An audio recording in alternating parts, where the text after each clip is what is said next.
Bismillah. Fazila membuka pintu ruang rawat inap. Aku pasti bisa bertahan. Mata Fazila tak bisa surut dari cairan bening itu. Dia menatap Wildan yang terkulai lemas.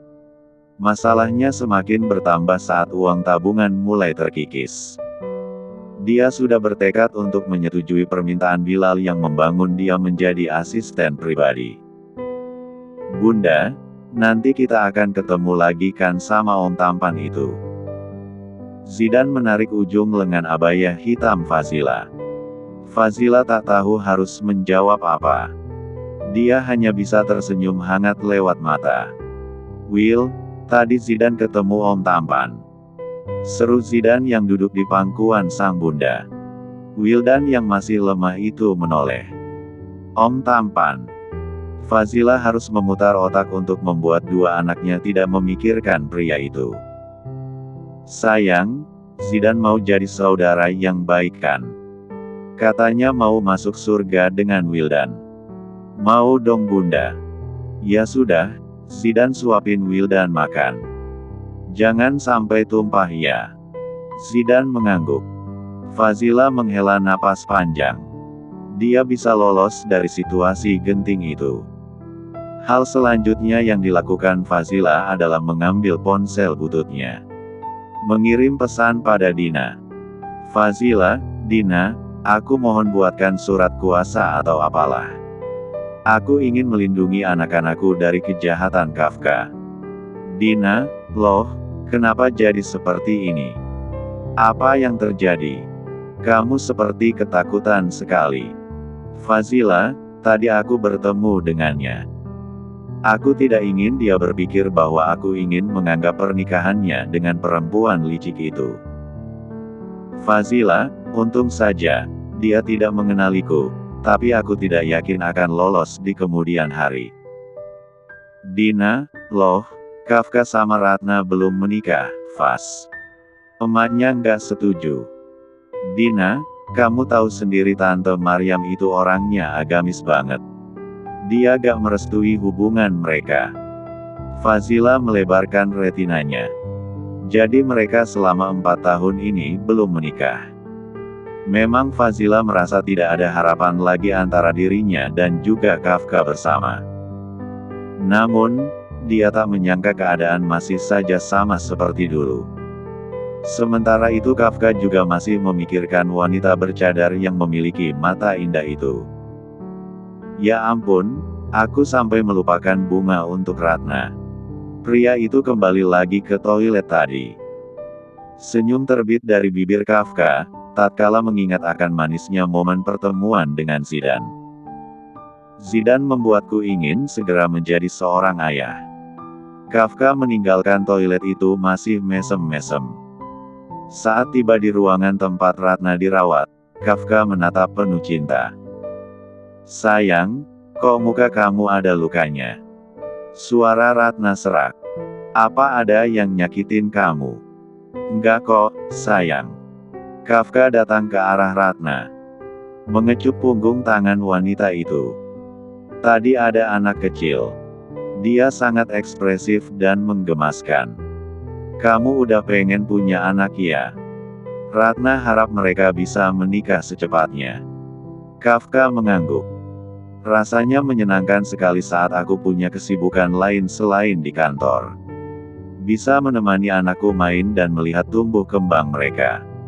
Aku janji akan mewujudkan impian kamu, sayang. Ratna yang ada di berangkar itu memeluk sang kekasih. Kafka juga masih mengingat rasa pelukan Zidan tadi. Hangat dan sangat menyentuh. Terbesit dalam diri Kafka yang menginginkan pertemuan dengan jagoan cilik yang menggemaskan itu. Fazila pula sudah mulai berisap untuk memulai menata kehidupan di kota itu. Dia dibantu oleh Dina mencari rumah kontrakan. Faz, kamu yakin mau sewa di gubuk ini? Atap kayaknya bocor terus katanya juga bekas pembunuhan loh. Kamu gak takut apa? Aku gak takut apapun sekarang. Fazila membuka rumah kontrakan dengan dinding putih yang usang itu. Kita tidak mengganggu kehidupan mereka, Aku yakin tempat ini cukup untuk kami bertiga. Dina merinding karena rasa dingin di rumah itu. Apa karena harga sewanya murah jadi kamu mau tinggal di rumah bekas pembunuhan ini? Fazila memikirkan uangnya yang sudah semakin menipis. Kamu sudah makan? Aku puasa, Din. Sejak seminggu yang lalu Dina bertemu dengan Fazila, perempuan itu selalu mengatakan dirinya puasa juga. Aku ada belikan makanan untuk kita makan loh. Sekarang kamu semakin kurus, Faz. Kamu bisa kok pinjam uangku dulu. Kamu sudah banyak membantuku, Din. Aku masih bisa bertahan kok dengan uang yang ada. Lagi pula besok sore aku sudah mulai mengajar TPA dekat sini dan Mas Bilal bilang aku sudah diterima kerja di kantor mereka.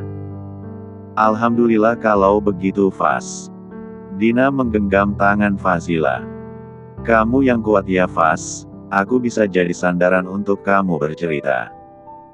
Fazila mengangguk. Aku harus membersihkan rumah ini dulu. Umi sama abiku lagi jagain anak-anakku di rumah sakit. Faz, maaf kalau pertanyaanku kali ini agak sensitif. Fazila menoleh ke belakang sambil membawa penyapu. Soal apa? Apa kamu nggak mau nikah? Fazila melepas cadar hitam itu. Dia tersenyum. Aku ingin fokus untuk membesarkan anak-anakku. Bagiku sekarang mereka yang utama dan cukup membuatku bahagia. Apa kamu masih mencintai dia? Dina tahu pertanyaan itu sangatlah lancang, tapi dia tahu bagaimana dulu sikap Fazila yang begitu brutal mencintai Kafka. Air mata jatuh ke pipi Fazila. Aku sudah sadar kalau cinta pada manusia yang berlebihan itu hanya akan merusak hidup. Aku juga ingin mengenal Allah lewat ilmu dan belajar mencintainya lebih dari apapun. Dina bisa merasakan sedikit getaran keraguan dari bibir Fazila saat mengatakan itu. Dia yakin perasaan itu masih ada. Meski Fazila sudah sadar akan kesalahannya dulu. Maaf, aku nggak bermaksud buat bikin kamu ingat masa lalu. Dina mengambil penyapu dari tangan Fazila. Fazila pula pergi ke arah dapur. Melihat langit-langit yang bocor. Namun, mencoba untuk ikhlas dalam menjalani cobaan itu.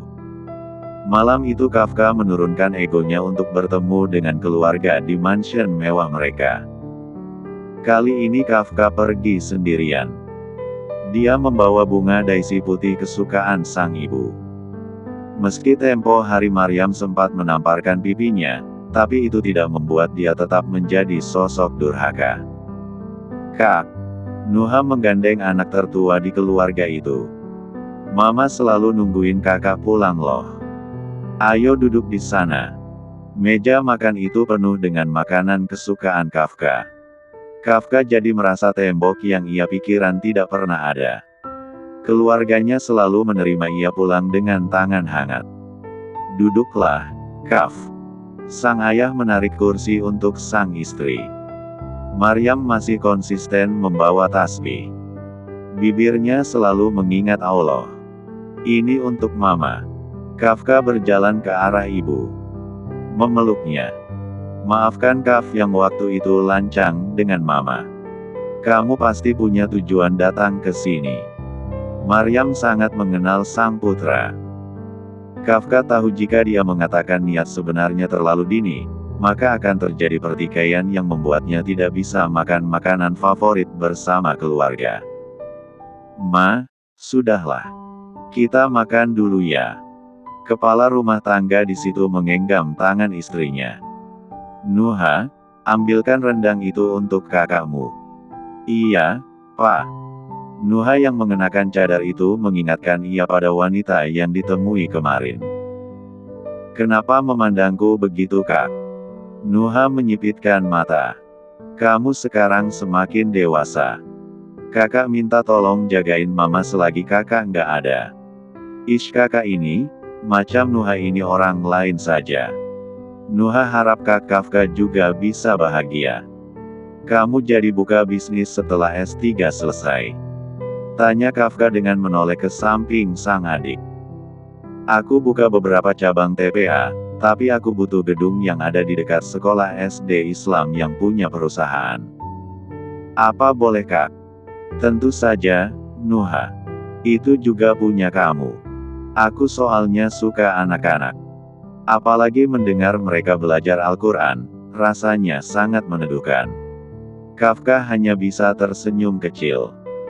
Sebab, dia sendiri yang jauh sekali dari pemikiran akhirat. Kafka, sudah salat. Ibunya berhenti mengunyah. Pertanyaan horor itu membekukan lidah Kafka. Dia selama ini tidak salat dengan alasan tak punya waktu. Apa kamu sudah lupa caranya salat? Maryam terus mencercanya. Ma, sudahlah. Tapi ini demi kebaikan anak kita, Pak. Kafka mencoba bersikap dewasa. Insya Allah setelah menikah Kafka akan berusaha menjadi imam yang baik untuk keluarga. Sendok milik Maryam jatuh ke lantai. Dia menatap tajam ke arah putranya. Apa maksudmu Kafka? Aku dan Ratna akan menikah dalam waktu dekat.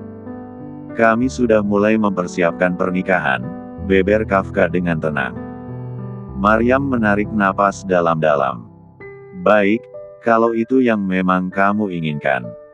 Kafka menghela napas lega. Alhamdulillah, Mama setuju. Tapi ada syaratnya, tukas Maryam. Senyum Kafka lenyap. Ma, kamu dan Ratna harus mau diruqyah dan disaksikan oleh kita semua di masjid mansion ini. Kafka tergelak.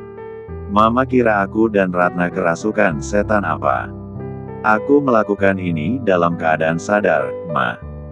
Jangan aneh-aneh deh. Kalau begitu, Mama nggak akan datang. Mama akan memberikan saham kepemilikan di Dharma Agung Group untuk orang lain saja. Kafka menelan ludah. Dia sudah berjuang untuk membuat namanya jadi besar. Tak mungkin Kafka bisa hengkang begitu saja dari perusahaan. Dia sekarang mulai kelimpungan memikirkan jalan keluar untuk direstui. Kenapa? Satu alis Kafka terangkat. Kamu keberatan. Mama nggak minta apapun kan? Cuma minta kalian diruqyah. Apa susahnya? Kafka hening. Dia tak punya jalan lain selain membujuk Ratna mau melakukan itu. Toh, tidak mungkin ada hal yang berubah. Kafka tak tahu apakah Ratna akan setuju dengan ide ekstrim dari sang ibu untuk merestui hubungan mereka. Sayang. Kafka membawa makanan ke rumah sakit.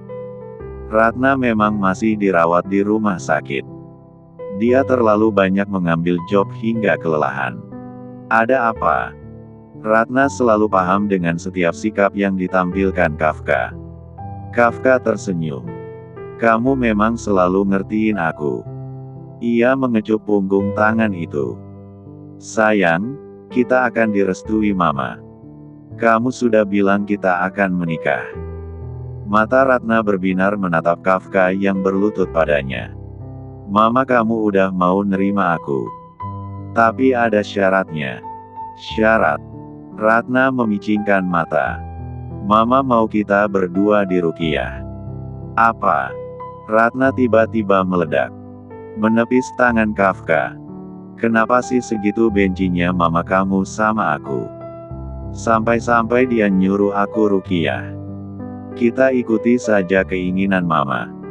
Toh itu juga gak akan membuat kita berdua berubah. Ratna menggelengkan kepala. Termenung. Lalu terisak pilu. Aku capek tahu nggak, selama bertahun-tahun kayak gini terus. Kamu pergi sekarang. Tunjuk Ratna ke arah pintu. Tapi sayang. Pergi. Kafka tahu mental Ratna agak terguncang sejak sakit. Dia mengindahkan keinginan sang pacar untuk pergi dari sana. Aku pulang dulu. Kafka meninggalkan tempat itu dengan harapan Ratna akan setuju untuk diruqyah. Fazila harus melakukan beberapa pekerjaan sekaligus untuk bertahan hidup dan membayar biaya rumah sakit anaknya. Faz, kamu yakin mau ngajar ngaji sore? terus malam kerja di laundry. Paginya kamu harus kerja kantoran. Dengan kondisi kamu yang tiap hari puasa. Dina sungguh tak tega dengan keadaan ibu tunggal dengan segala problematikanya. Insya Allah aku kuat kok Din, ini demi masa depan anak-anakku.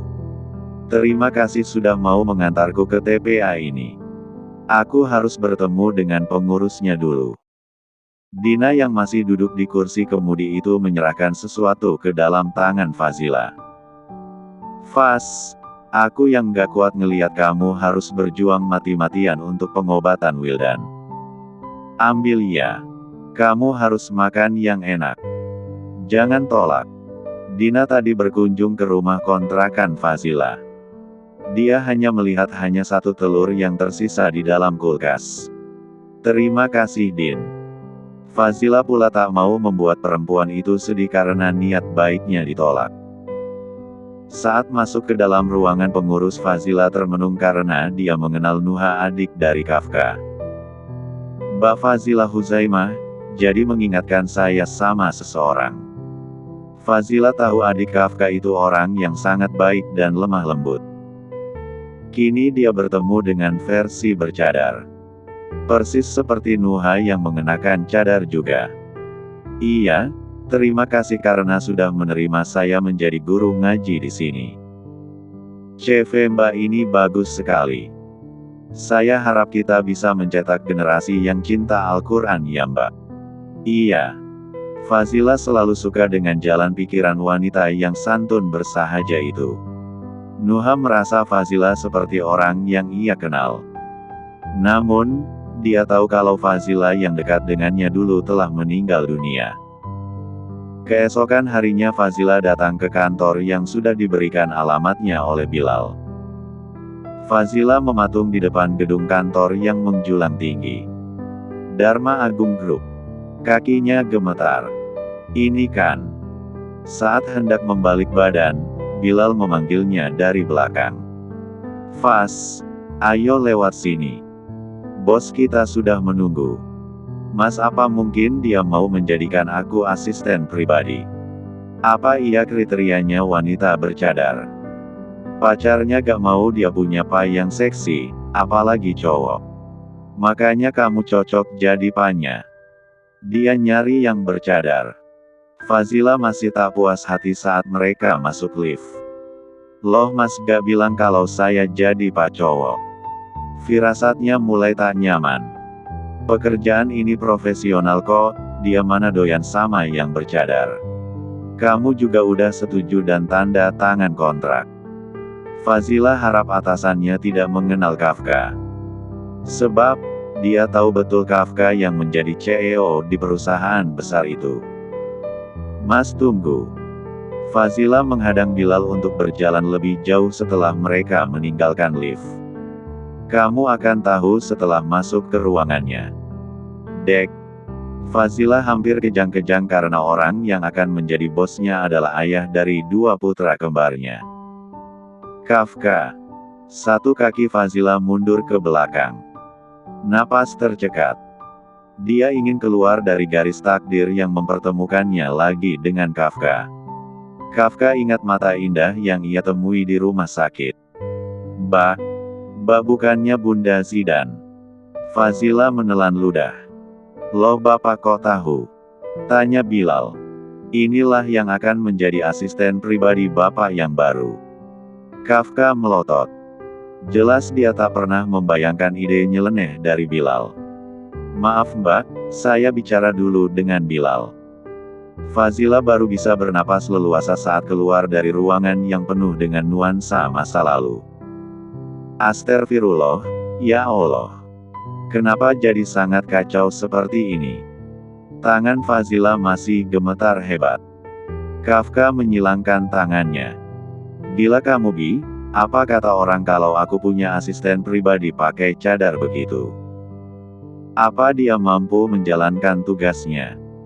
Ya waktu itu Bapak bilang mau cari pengganti saya, terus saya disuruh cari yang bercadar. Kafka menarik napas panjang. Kamu ini polos apa bodoh? Dia itu bercadar dan aku tidak mau ada fitnah. Tapi kan Bapak punya 2 asisten pribadi. Si Dito bulan depan udah aktif lagi. Kasian Pak, dia punya 2 anak yang satu sakit leukemia kalau gak salah.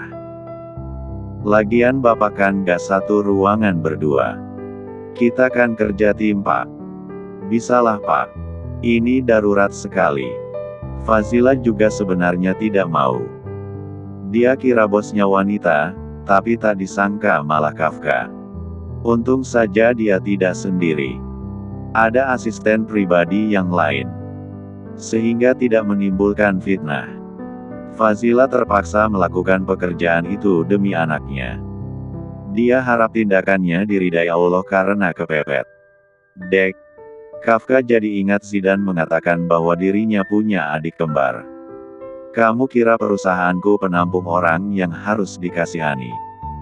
Dia punya suami kenapa kerja? Dia kalau gak salah janda Pak. Suaminya sudah meninggal.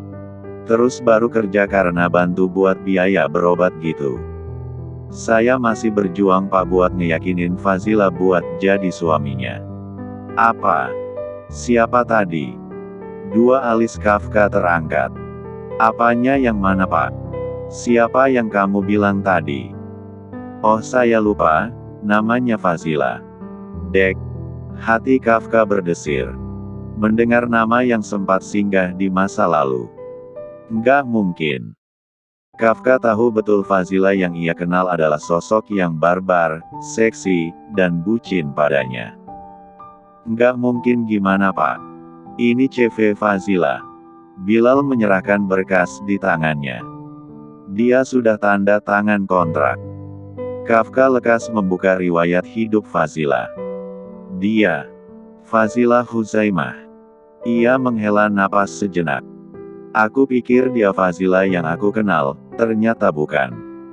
Kafka menelusuri setiap jejak hidup wanita bercadar itu. Namun, dia tak menemukan jejak Fazila niskala dari sosok Fazila Huzaimah. Hobi dari Fazila Huzaimah sendiri adalah membaca sirah nabawiyah, mengaji, dan mentadaburi Al-Quran.